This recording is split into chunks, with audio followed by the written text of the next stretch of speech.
E é por isso que é importante para qualquer analista do Sebrae, qualquer colaborador do Sebrae, na verdade, que ele conheça o que as outras unidades fazem, para que o Sebrae possa trabalhar de forma homogênea e entregue soluções para o seu cliente de forma homogênea. Uma boa forma de se descobrir isso, descobrir o que as unidades fazem, é acompanhando os blogs dessas unidades. Muitas delas têm. É o caso de Territórios em Rede, da UDT, ou do Mercado ao Seu Alcance, da UAM.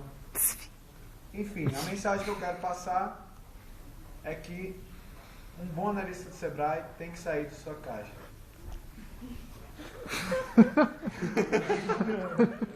Embora seja muito importante a gente conhecer o Sebrae Nacional, conhecer as unidades, os projetos, os trabalhos. Pode andar pra lá também. É muito importante. Embora seja muito importante, o Sebrae não é só isso. O Sebrae é muito mais que isso. Nosso sistema possui 28 unidades distintas e autônomas, cada uma inserida no seu próprio contexto, sua própria cultura, e seu trabalho sempre leva em consideração essa realidade deles. Então, se a gente restringisse nossos rodízios ao Sebrae Nacional,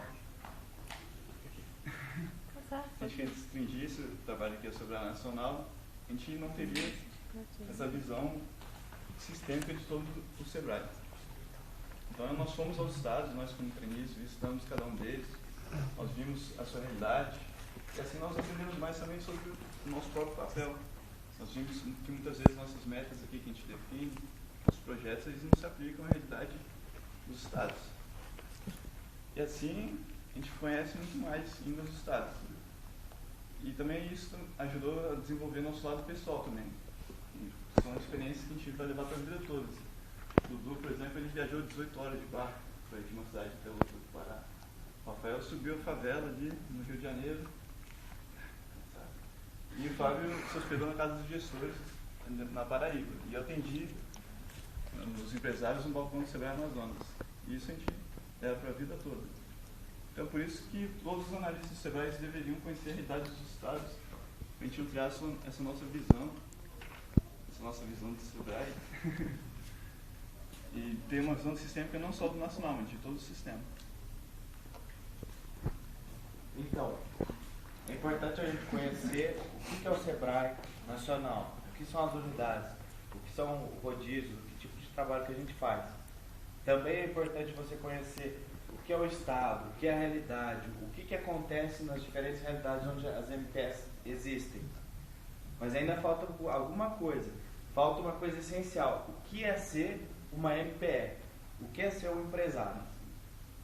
Uma das primeiras angústias que eu tive assim que eu entrei nesse processo de trainee foi a indagação. Como eu posso trabalhar no Sebrae, que atende as empresas, atende as MPS, sem ter experiência de empresariado? Ou seja, como ser um serviço social que tem como função, como missão institucional, atender as MPS, sendo que seus colaboradores ou não têm experiência, ou têm indiretamente, ou conhecem muito pouco o que é ser um empresário. E durante o processo de trainee, felizmente, a gente teve a oportunidade de remediar um pouco esse processo. A gente teve a experiência de simular condições de empresário. A gente, por exemplo, participou do Desafio Sebrae, que simula condições de trabalho de uma empresa, simula a pressão que tem na administração de uma empresa, o tempo, o prazo que você tem que cumprir, a competição que você tem que lidar na hora de montar a sua empresa. O Eduardo, por exemplo, a gente pode acompanhar no blog dele, que ele montou a empresa Ossos de Abruzos, eles chegaram ao final, e ele conta todo o relato de como foi essa construção, essa competição do Desafio Sebrae, e como isso ajudou a construir a visão dele no que é uma empresa, o que é trabalhar em equipe, todo esse tipo de coisa. E mais do que isso, a gente também simulou condições de uma empresa, mas de uma perspectiva muito mais prática, através do Empretec. Nessa experiência, nós trabalhamos a questão empresarial, nós abrimos empresas, nós tivemos um faturamento. A minha experiência pessoal, por exemplo, que está no meu blog, eu tive a falência de uma empresa. Na verdade, eu fui sócio com o André aqui. A gente achou que seria uma boa ideia fazer salada de frutas nós mesmos, vendendo parte, por um avental no André, um isopor com uma folha sulfite como uma propaganda.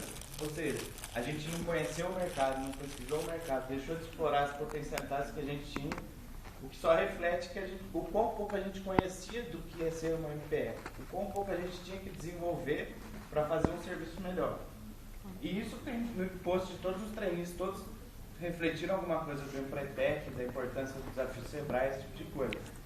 E para resumir tudo, o que eu quero dizer é que participar dessas experiências, essas vivências que simulam condições de empresário, ao mesmo tempo que você tem situações reais, você ganha ou perde dinheiro. Eu perdi dinheiro, teve gente aqui que ganhou dinheiro, o Eduardo ganhou dinheiro, o Rafael ganhou dinheiro. Isso permite conhecer um pouco o que é a realidade do empresário, mas mais importante que isso permite mostrar quão pouco a gente conhece, quantas realidades diferentes que tem o empresariado e como a gente tem que estar constantemente em contato com ele. Isso é fundamental para qualquer um que vai trabalhar aqui, mesmo que seja área fim, área meio, área finalística. Isso é fundamental para a experiência de qualquer um.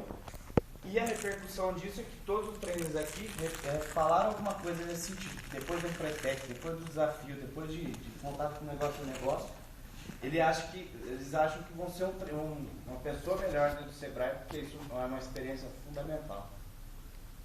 Bom, vocês viram os relatos aqui de como foi importante essas experiências para o crescimento dos trainees, tanto como analista, do ponto de vista do aprendizado de como é que funciona a instituição que a gente trabalha, o nacional, e o sistema que a gente se insere, o sistema Sebrae. E também do ponto de vista do cliente, ao conhecer e entrar em contato com os produtos do Sebrae, no caso citado do desafio Sebrae e Empretec. Mas eu queria fazer uma pergunta. Como que essas informações que vocês viram até agora, elas se relacionam com o tema central aqui da nossa apresentação, ou com um dos temas centrais da nossa apresentação, a ferramenta que a gente utilizou para disseminar isso, o blog. Eu tenho convicção que o blog serviu basicamente como uma ferramenta de gestão do conhecimento. Cada experiência aqui ela é única, ela é singular, ela é própria de cada um. Só que no blog, essa experiência não era mais só de uma pessoa. No blog nós não éramos só um. No blog a gente multiplicou isso. Com o blog, nós éramos 16, nós éramos um grupo. Com o blog, a gente faliu, mas a gente também teve sucesso. A gente visitou o norte, mas a gente também visitou o sul. Então, eu acho que essa ferramenta, o blog, gosta, né?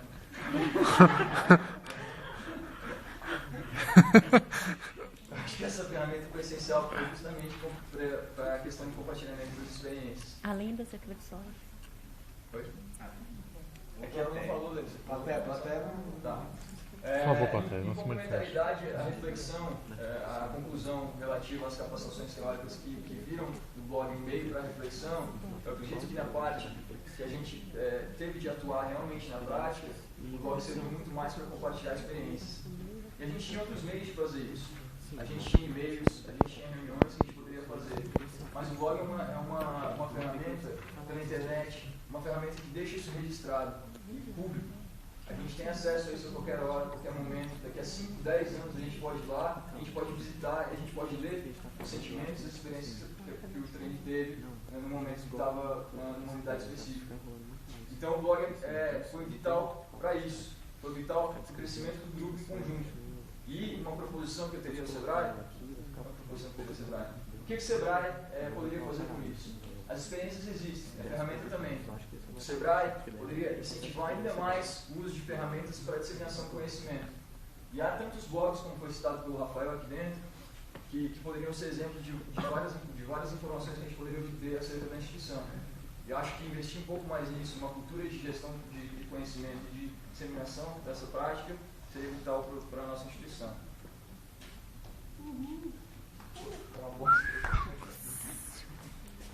Capacitações teóricas e práticas dão origem a inquietações.